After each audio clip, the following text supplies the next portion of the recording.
What's up, everybody? My name is Raven, and I am an avid theater kid. People think they know what happens behind the scenes, but trust me, you don't. There's a lot that happens behind the scenes that you just don't know. Let's get into it.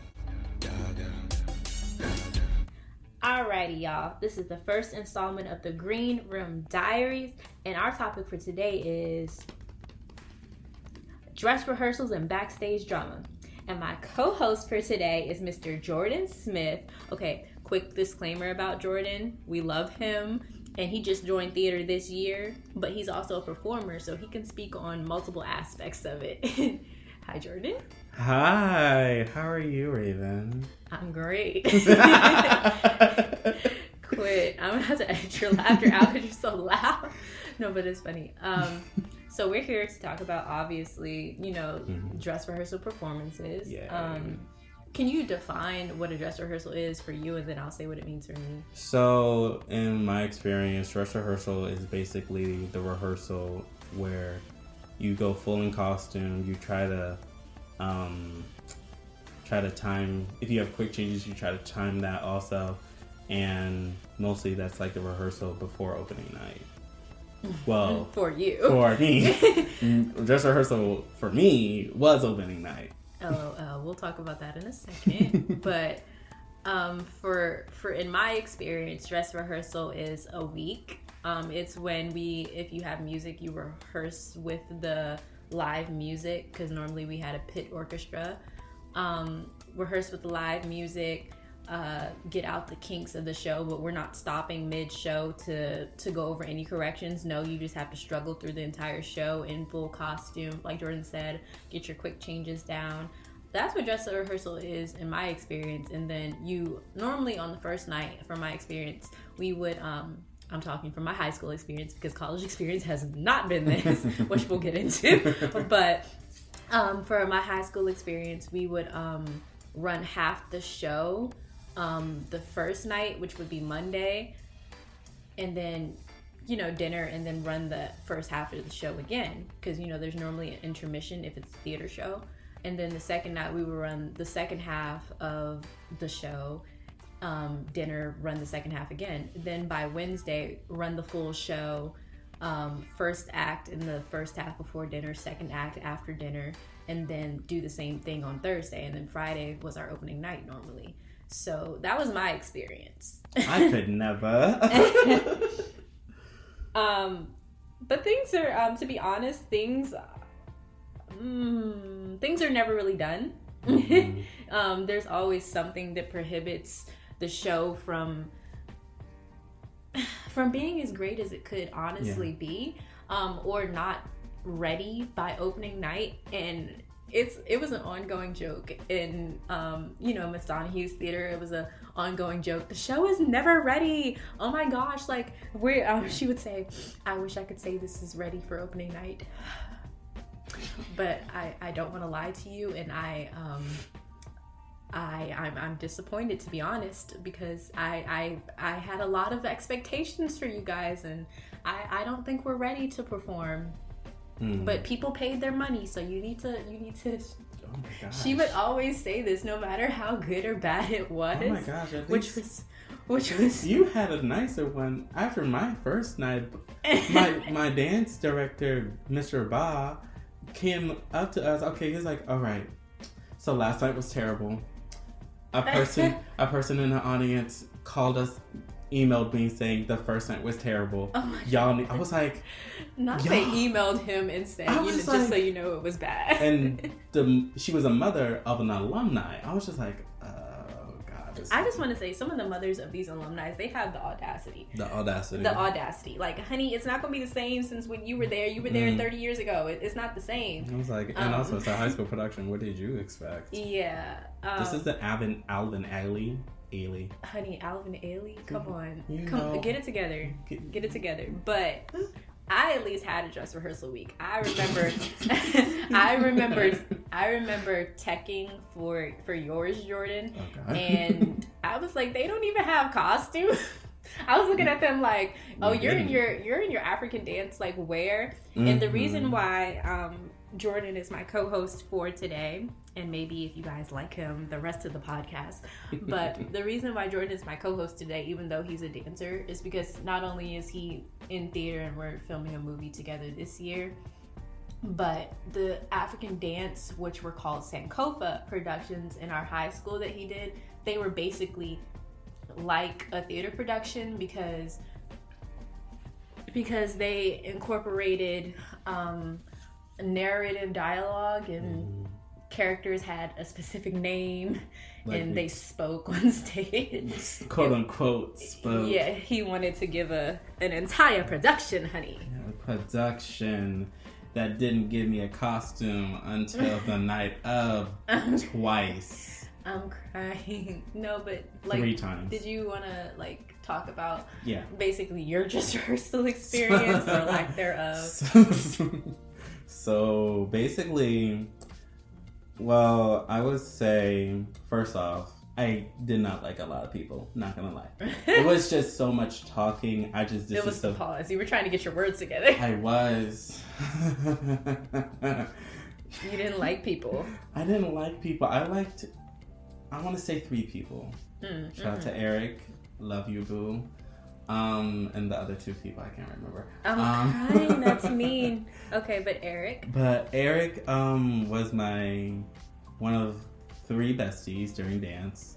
You especially with hip hop. Thank you. And and shout out to Imani. That's the other one. Love you. I wasn't in Sankofa, but I teched it, so I was around Jordan. What? Ooh, I'm sorry. Yeah, I know. You were sweaty all the time. And speaking, another thing of dress rehearsal, expect people to be running with the quickness because they don't know where they're going. They literally just have to go to the other side of the stage, and the stage wasn't that big, so you just had to walk behind. They're like, get out of the way, and they're running. They're bumping into people, and people are like, hey, it's. Hey, don't hate me. Go in my way. Let me get to my cue. Yeah, no, y'all need to slow down because you were in the wings early. Before your cue even happened, so you shouldn't have even been there. It was never me. People just standing around. Right. That's another thing that happens during dress rehearsal, but also the show. People who don't need to be in the wings are standing in the wings, and it's like if you're not in the scene, don't be in the wings. Yeah, and I would say that the show is it's never ready until opening night hits and you're like, okay, we can know what to expect. And even opening night, until the show is finished, you can never say that it's going good. Yeah. Because the ending of the show just might ruin a lot. Yeah, I would say for my senior year, we did the story of Nelson Mandela. Because he had just passed, or he had... No, he passed he passed long ago. Yeah, he passed long ago, but Bob was inspired. He was inspired. Really wish he would have done the Wiz, though. A little bit, just a little bit. Everyone wishes Trano and Miss Donahue did the Wiz too, but no, you have to have the vocalist for that. For the Wiz, because it's singing. It's one of the songs already. That's kind of easy. I'm talking about Dorothy's solo. What is it called? The one where she's singing right after Auntie M and stuff. Yes. Yeah. That's a hard song. It is. But no, talking about the ending, that was... Oh, and I'm sorry, Eveline's song. Oh, yes. It's... She takes you home. Okay. And we love how she gets flushed, but we lived for how she got flushed down the huge toilet. I don't want to talk about that one. But every night, I'm just thinking, are we still in Act 2? They were like, yeah. And I keep looking at the time. I was like, we have been in Act 2 for 2 hours. This entire time. For 2 hours. This entire time. The first run was almost... just Act 2. But no, it was almost 4 hours. And you guys start midweek, right? You guys start on Wednesday? For my freshman year and sophomore year, we did start on Wednesday, but as for junior and senior year, we started on Thursday. That's 1 day of dress rehearsal for an entire show. Yes. That's not ready. That's kind of bad. And also, we had my senior year, that was the first time we did 2 weekends. And I actually did feel better. No, it actually wasn't though. Was it? Because I remember... was it Color Purple I did? No, because I remember when my freshman year, or my sophomore year when some people were, Jordan's a grade above me, guys. My freshman or sophomore year, there was 2 weekends. Oh, wow. Yeah. So I must have done. But that's the only, and they also did like 2 shows in a day. I do remember that. That was lucky for us. We never did that. I always, and before I went to, when I was in Sankofa, I was in the dance company. Mm-hmm. Doing 2 shows. It was just burning you out. It burns you out, especially for like 2 weekends. And if the show is prepared, it's good to do that. But when it's unprepared, it's like, bro, what are we doing? No, because those shows were prepared to the brim. Like, we did everything right. High school, no. Like, for you, no. For us, surprisingly, my dance director at the company actually did like it. I was like, "You liked it?" She was like, "No, I liked you." I was like, "Oh, okay." One thing that made me super nervous when I was performing Man of La Mancha my freshman year is we had stop. Jordan's waving his arms because of what I'm about to say. There was this 20-foot platform that I had to stand on, and the only thing that was holding it up were these sticks. They were like, and we built it. We built all of our sets for theater in high school. Love. Shout out to Mr. Tom, Dr. Tom Donahue. He's amazing. Made sure we were always safe. But it was so wobbly because it was 20 feet in the air and it was these small sticks holding it up. Mm-hmm. And I remember. And I was on top of it and I had to dance on top of it during my jazz square and sing. I was like, "Hail, night of the woeful countenance." And it was wiggling underneath me. I was like, "Please don't let me die on stage." And I remember looking down at my mom in the audience and I was like, I want to be looking at you when I go. Also, that reminds me because wasn't that the year after we did Color Purple and we had also a tall set? No. So ours was taller. Yours was taller, but I felt the fear every time I went up. I said, none of your pieces better not fall because one of the nights. Yeah. Because the drums were double as a set piece, mm-hmm. and it was supposed to be a table, mm-hmm. and then before the curtain even opened, and I call that show the curse show because a lot happened. Someone probably said the M word.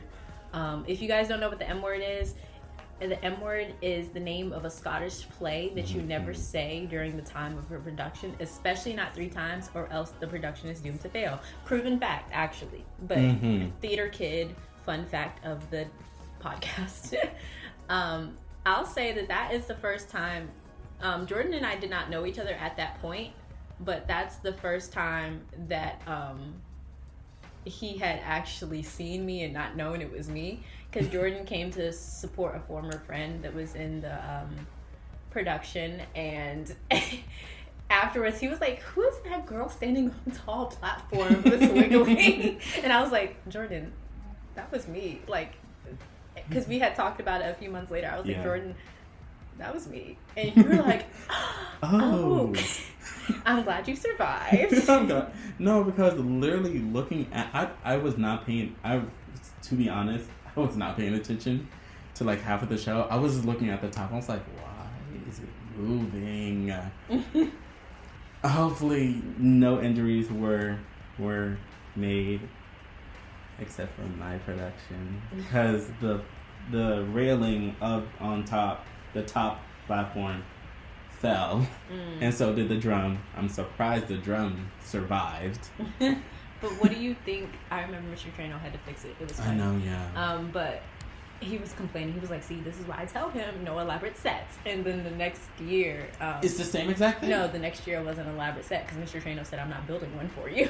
I don't blame him. I did not because we have to build it for him anyway. So it was like, why? Like not for Trano, but for Bob. We had to build the set for him. I just don't get why he had it so big. I do know because he was trying to represent the Color Purple because the majority of the story was in the house, but I'm just like, you could have, not do that. Could have put, a house in the background. Put a picture. No, because projections don't really work that well, which is one thing that can actually mess up a dress rehearsal so bad. Oh yeah. But that's what true. Do you think messes up a dress rehearsal in general? There's a few. Okay. I'm gonna say there's a few. People not being at the right place at the right time. Mm-hmm. People being on the wrong places. People not showing up. People not showing up. I'm guilty of that. Not missing their cues. Done that. You have. Blatantly not knowing your cues. Like, yeah. Because that just being like having the script backstage and having to be like, okay, I enter at this time. Like all the terrible. You're gonna laugh. Why? I have a funny cue missing story. Did you miss your cue? During dress rehearsal, yeah. Okay, great. I was like, during dress rehearsal. Okay. So it was I think second or third night of dress rehearsal. Probably third because I remember the orchestra was there. My senior year, we were doing Hunchback of Notre Dame, the musical. Name? Hunchback of Notre Dame, the musical. And I was also doubling as the makeup artist because our makeup artist, who had been working there for years, she's like older. She was sick. Hope she's doing okay now. Haven't heard from her, but I hope she is okay. She was sick, and I had to take over because I was one of the only people that she trained and trusted to make sure their faces looked right. So I was doing someone's makeup, I was touching it up, and then I heard my song. For an entrance. It was like it was probably mid-show, right as they were looking for Esmeralda, if you know who that is. Right as they were looking for Esmeralda, it was like it was one of the best songs. It was so pretty. It was the only time when the whole cast was really on stage besides the finale. And I heard it and I was like, oh shoot, and I had to run. I promise I had never put down the makeup brush so fast and bolted to the stage, and we entered from the side of the stage late anyway, but by the time I had got there, everyone was already in their places and had entered. No. So I just had this alarmed look on my face. I said, look side to side, and then I rushed to the middle just to make it for my last line, because my mic was the only one that was supposed to be on for the last sung line of when we had to say away from Notre Dame. Like, I was the only one whose mic was going to be on for that. I think you know what I'm talking about. Yes. Because, I'm standing in the middle, everyone else is on the side. Yeah, I remember that scene, and, yes. I was like, and had to run off to get just Esmeralda. Just a frantic Raven. It's like, Notre Dame. Yeah. And the song, okay, let me get back. No, it wasn't even that. I had to run up the stairs to go to the corner to get Esmeralda. Because remember that scene? I had to go to the middle, and I'm like, oh, let me go warn Esmeralda. Runs up the stairs. Oh, yes. I did not trip, I'm happy to say. Got up the stairs and back down the stairs to get her to be off stage, and then we came back on stage shortly after, and I Zarala-summed my magic. I Zarala-summed off the stage in my magic puff of air, which was a script. So now I don't feel bad about having Christmas to me. But it was that was your fault. No, that was Bob's fault. I told that man to wait. Okay. Quick story time. So this is my senior year, and the last time I get to ever perform in Christmas with my we weren't together. I had two performances. I had three performances. I had two. And Jordan had two. Oh wait, no. I had multiple. You had multiple, but you were always just sitting there because Jordan was in choir as well. Yikes. But then... Look so bored. My mom has pictures of you standing there looking like, I'm over it. But beforehand, before the first show started, I told Bob, I was like, hey, I'm in choir. There's a song before our dance. Can you at least wait a few seconds after the song? After the song ended during the first show, because Raven was waiting for me so she can help me quick change. Yeah, but in his defense, that wasn't really up to them. The show has to go one after another. That's fair. So you just had to dash. And I did. Yeah, but it's also Bob's fault for not turning in his students' performance schedule. That's also true. Because they asked for it to make sure that nothing conflicted. But no. Mr. Trainer will complain every year. Okay, Mr. Bob didn't get his students in, so I couldn't make the schedule for this. But I think one of the most annoying things is just people not showing up in general. like, we've experienced that because Jordan and I are filming a movie together now. Romeo and Juliet, shameless plug, if it gets me. But Jordan and I are filming a movie together now, and even though it's outside of the theater, it still kind of counts because it started off as a play that was unable to make it to the stage due to COVID, so they made it a movie script. But it's a lot of people who are just inconsistent. Right. And it's like, you're making our jobs harder because you don't show up, and then it's like, okay, if they don't show up this time, I'm going to replace them, and then the directors never replace them, so then you got other people saying your parts, and they know your parts better than you do when you show up, and it's just a lot. It's frustrating. It really is, because honestly, rehearsal is for time to not only work on your craft and work on like the work that you need to do, but the easiest part is to show up. The hard part is doing the work. Literally, easiest part is showing up. Easiest part is submitting your availability so we know when you have to show up. But I think that literally the easiest part is showing up, and you're lucky enough to have people that are super lenient, that the fact that they let you miss so much or they let you miss at all. Because I know that when I was in high school, it counted as a class. So if you didn't show up, that was a strike against your attendance, and you could possibly fail the class because of that if you don't show up enough. And I remember in high school, Miss Donahue was solid on, okay, they don't show up this time, they're out. Like, I'm just going to let them know they can't be in it. Right. Ooh, there was actually one girl that she banned from ever auditioning or being in one of her shows again. Was it in my class? No, okay. But I'll explain it in the next podcast, which is backstage drama you don't get to see. But yeah. And at the end of the day, we have to switch out roles because people don't show up. And that's the easy part. Just come. If you're bad, we can direct you. If you're really bad, we'll switch God up. help you. Yeah, we'll help you. But I mean, you audition for a reason, and it's like, that's when I think it gets to, okay, should you even be in this? Because you're not interested enough to show up to something you say you're committed to, and it just becomes a hassle. Like, I don't want to have to beg someone to come to a rehearsal. Right. I think to piggyback on that commitment, me and Raven have seen people committed to stuff. Like with you, with theater, and me with St. Coco, we've seen, and also dance from you. And it's just like, experiencing this is kind of like a big disappointment because we're all sitting here and people are doing God knows what, you're talking while somebody is giving directions, or you're nowhere to be found when we definitely need you, and we never dismissed you. But we see you around campus. Right. Because we both go to the same college, and these are students as well. It's just like, we see you around campus doing whatever you want. You're posted up on Instagram, posted up on Snapchat, doing whatever you want. Obviously, you have time. You just didn't want to come. And there's nothing wrong with wanting time to yourself, but you made this commitment. And if your excuse is, oh, I'm a student, I'm this, I'm that. Okay, well, I'm a student. I'm also directing. I'm also choreographing.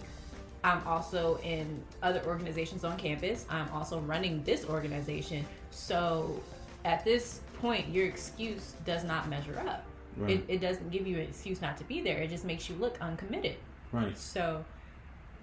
And I think the problem is, and it's not just for our current production, it is for any other production. If you don't communicate that you're not going to be there 24 hours in advance. 24 hours in advance, or at least an hour before the rehearsal.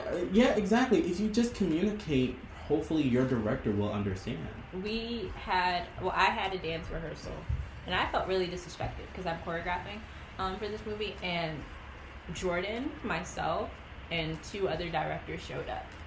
That's it. So I was looking like, why do I bother to have these rehearsals if no one's going to show up? And then people's excuse was, oh, I had to do homework. Keep in mind, the only reason that they were trying to do their homework was because Spring Fling was on the weekend and they didn't want to do it then. That's before it got canceled. But so karma. But but no, and I think that also comes down to directing, because Jordan and I, we stepped down from the directing role because we weren't being supported at all by, it's supposed to be student run, didn't end up being that. So we said, you know what, okay, it's your vision, you got it, to the person. But this is where bad directing comes in. Once the person basically got in their grasp, they didn't know how to direct, and they're an adult. They've done amazing things, but they just didn't know how to get it together. Right. And which is important when dealing with that many people. Right. And being a director isn't always asking them what they want. You or need saying to, yes to them. Or like being a yes man. It's always, okay, we are doing this. And if you don't said you were available for this, we're doing this now. Right. And also, if it's a scene rehearsal, have that as a scene rehearsal. But if it's a dance rehearsal, strictly dance. But yeah. It's annoying. Had people take over my rehearsal because they wanted to do more stuff because they didn't get it done during their rehearsal. Why is that my problem? Right. I'm here for the dancing. I'm here to choreograph. Why are you wasting my time by saying, "Oh, well, we didn't get this done yesterday in our normal rehearsal. Let me take over yours." That's unprofessional, and that's when we get disrespectful. And that's when we get into the topic of bad directing, which we will actually talk about next time because we are out of time this time. Jordan, is there anything you want to say before we close it out? I'm just gonna say, be professional, be courteous to your directors because they've been working hard, and also be courteous of their time, and they will be courteous to your time. If they're a director. If they are a director. And good director. A good director. That's emphasis on good. Yeah. But anywho, this has been another installment of the Green Room Diaries. I hope you enjoyed it. And while you're on my page, stay a while. Click another podcast or two when they are posted. And I'll catch you in the next one. Bye.